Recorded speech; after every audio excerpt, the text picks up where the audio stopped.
Hello दोस्तों, आज हम बात करेंगे एक ऐसी फाइनेंशियल कॉन्सेप्ट की जो आपकी ज़िंदगी बदल सकता है। और आप अगर इस पॉइंट को अच्छे से समझ के अपने पैसों के साथ अप्लाई कर दिए अगले 8-10 सालों के लिए, तो आप अपने लिए एक बढ़िया वेल्थ बना पाओगे। यस, मैं बात कर रहा हूँ कंपाउंडिंग की। इस वीडियो में हम कंपाउंडिंग को 3 पॉइंट की हेल्प से समझेंगे। फर्स्ट पॉइंट में समझेंगे कि कंपाउंडिंग क्या होता है, ये काम कैसे करता है। सेकंड पॉइंट में समझेंगे ratio of compounding, stock market में ये कैसे काम करता है। थर्ड पॉइंट जो वीडियो का सबसे इम्पोर्टेंट पॉइंट है, जिसमें समझेंगे कि कौन सी गलती है जो आपको नहीं करना चाहिए, और आप अगर इस गलतियों को करते हो तो आप कभी भी कंपाउंडिंग की मदद से वेल्थ नहीं बना पाओगे और आप कंपाउंडिंग के बेनिफिट को अच्छे से यूज नहीं कर पाओगे।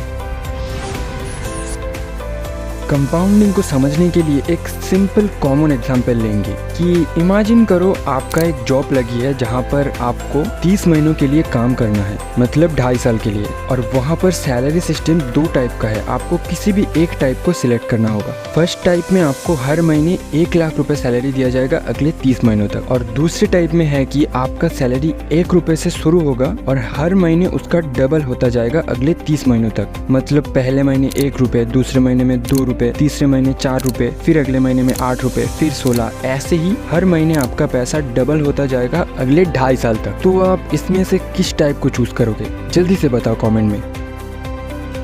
आप अगर फर्स्ट वाले को चूज किया है तो आप टोटल कमाओगे 30 लाख रुपए, जो एक बढ़िया अमाउंट होता है। लेकिन आप अगर सेकंड वाले को चूज किया है तो आप टोटल कमाओगे 53,68,70,912 रुपीज।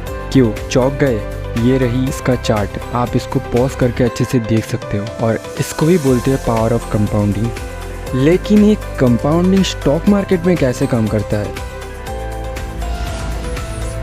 इस पॉइंट को समझने के लिए हम 2 दोस्त का एग्जांपल लेंगे। 2 दोस्त हैं, रॉकी और सनी, और दोनों के पास 20-20 लाख रुपए है और दोनों का एज भी सेम है। और दोनों ने अपनी रिटायरमेंट के लिए इन्वेस्ट करने की डिसीजन लेता है अगले 30 साल के लिए। तो रॉकी अपनी 20 लाख रुपए की FD करा लेता है 30 साल के लिए, और सनी अपनी 20 लाख रुपए इंडेक्स फंड में इन्वेस्ट कर देता है, जहाँ पर इंडिया की जितनी भी टॉप कंपनीज है वहाँ पर इन्वेस्ट किया जाता है। और फ्यूचर में कंपनीज जितना ग्रो करेगा, सनी के इन्वेस्ट किया हुआ पैसा भी उतना ही ग्रो होता जाएगा। तो चलो 30 साल फास्ट फॉरवर्ड करके देखते हैं कि कौन कितना ज्यादा रिटर्न कमाया है। रॉकी FD में इन्वेस्ट किया था और FD का एनुअल इंटरेस्ट रेट है करीब 7%। तो 30 साल में रॉकी का 20 लाख रुपए बढ़ के हो गया है करीब 1,60,00,000 रुपए, जो एक व्यक्ति का रिटायरमेंट के लिए बुरा अमाउंट नहीं है। अब सनी का देखते हैं कि सनी अपनी 20 लाख से कितना कमाया। सनी इंडेक्स फंड में इन्वेस्ट किया था और इंडेक्स का एनुअल इंटरेस्ट रेट है करीब 13 से 14%। तो सनी का वो 20 लाख रुपए 30 साल में कंपाउंडिंग की मदद से बढ़ के हो गया है करीब 7,82,30,000 रुपीज। और इसको ही बोलते हैं benefit of stock market ratio. और तुम इंडेक्स क्या होता है डिटेल में जानना चाहते हो तो कमेंट में इंडेक्स लिख दो, 10 कमेंट हो जाएगा तो मैं वीडियो बनाना शुरू कर दूंगा। बट यहाँ पर रिस्क के हिसाब से देखा जाए तो सनी ज्यादा रिस्क लिया है रॉकी के कंपैरेटिवली। और यहाँ पर एक इम्पोर्टेंट पॉइंट है रिस्क एंड रिवार्ड।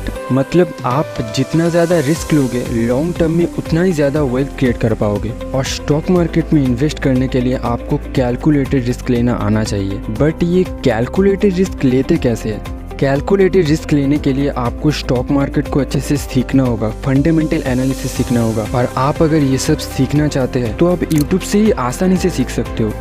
अब लास्ट पॉइंट जो वीडियो का सबसे इम्पोर्टेंट पॉइंट है, और इस पॉइंट में समझेंगे ऐसी कौन सी गलती है जो कंपाउंडिंग के खिलाफ है, और आप अगर इस गलतियों को करते हो तो आप कभी भी कंपाउंडिंग के बेनिफिट को अच्छे से यूज नहीं कर पाओगे। पहला गलती है डू नॉट इन्वेस्ट। इन्वेस्ट ही नहीं करोगे तो कंपाउंडिंग के फायदा को कैसे उठा पाओगे? कुछ लोग होते हैं, अरे यार क्या अभी से इन्वेस्ट करना, अभी तो कमाना शुरू किया है, अभी से क्यों इन्वेस्ट करूँ, बाद में देखते हैं, ये बोल के वो फोन, बाइक ये सब EMI में ले लेता है और ये एक ऐसी ट्रैप में फंस जाता है कि महीने के एंड में उसके पास इन्वेस्ट करने के लिए कोई पैसा ही नहीं बचता। इसका एक सॉल्यूशन भी है कि आपका जब सैलरी आएगा तो आप पहले खुद को पे करो और उसको इन्वेस्ट करो पहले, बाकी जो पैसा है वो आप अपने खर्चे में लगाओ, लेकिन पहले खुद को पे करो। दूसरा गलती है स्टार्टिंग लेट, देर से इन्वेस्टिंग शुरू करना। कुछ लोग होते हैं जो बोलते हैं कि ये तो मेरा इन्वेस्ट करने के लिए सही टाइम नहीं है, अब तो बहुत देर हो चुका है, अब इन्वेस्ट करके क्या फायदा। भूल कर भी भी ये मत करना, जितनी जल्दी हो सके इन्वेस्टिंग शुरू करो। एक बात ध्यान रखना कि जिस टाइम पे आप इन्वेस्टमेंट शुरू करने की सोच रहे हो वही टाइम आपके लिए सही टाइम है, इसलिए जितनी जल्दी हो सके इन्वेस्टिंग शुरू करो। तीसरा गलती, और ये एक मेजर पॉइंट है, क्विट इन्वेस्टिंग। और 99% इन्वेस्टर ये गलती कर देता है। थोड़ी सी भी मार्केट नीचे गया है तो पैनिक होकर क्विट कर देना, ये आपको गलती से भी नहीं करना है। देखो, आप इन्वेस्ट कर रहे हो तो एक पर्टिकुलर टाइम फ्रेम के लिए इन्वेस्ट कर रहे हो, फॉर एग्जांपल 5 साल, 10 साल, 20 साल, तो उस टाइम फ्रेम खत्म होने तक आप इन्वेस्ट करते रहोगे। मार्केट ऊपर जाए या नीचे जाए आपको उससे कोई लेना देना नहीं है, क्योंकि लॉन्ग टर्म में मार्केट कन्फर्म ऊपर जाएगा। इसलिए मार्केट को देखकर आपको पैनिक नहीं होना है और इन्वेस्टमेंट क्विट नहीं करना है। आई होप आपको समझ आया होगा, और ये 3 गलती आप अगर नहीं करते हो तो लॉन्ग टर्म में आप अपने लिए एक बढ़िया वेल्थ बना पाओगे। आई होप आपको वीडियो वैल्यूएबल लगी है। अगर वीडियो थोड़ी सी भी वैल्यूएबल लगी है तो एक लाइक कर देना। बाकी आज इतना ही। Wish you happy investing.